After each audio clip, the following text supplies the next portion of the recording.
Աստված հավատարիմ է, Դեյվիդ Վիլկերսոն, օր հունիսի 10 Գոհության ժամը։ Հիշում եմ, թե ինչպես գոհության մասին խոսքը ծագեց իմ կյանքի դժվարին ժամանակահատվածում։ Այդ ժամանակ մեր եկեղեցու շենքը մեծ վերանորոգման կարիք ուներ։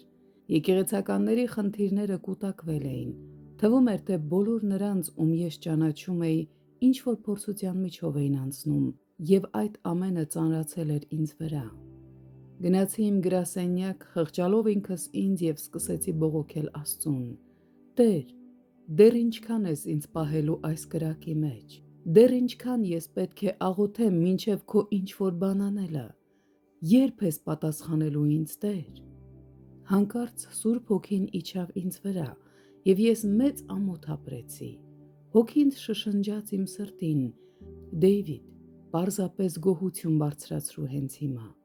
Շնորհակալությանը զոհ մատուցիր ինձ այն ամենի համար, ինչ ես արել եմ քեզ համար անցյալում, և այն ամենի համար, ինչ ես անելու եմ քեզ համար ապագայում։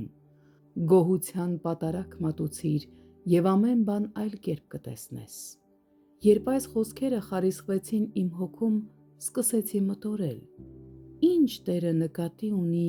գոհության պատարագ ասելով։ Ես փնտրեցի այս խոսքը Սուրբ գրքում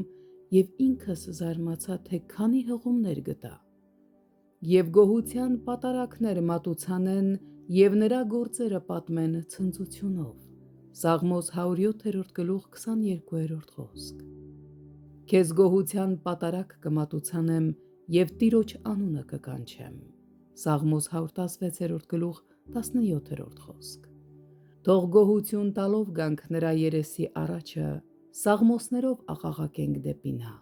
Սաղմոս 95-2 խոսք։ «Մտեք նրա դռները գոհությունով, նրա սրահները փառաբանությունով,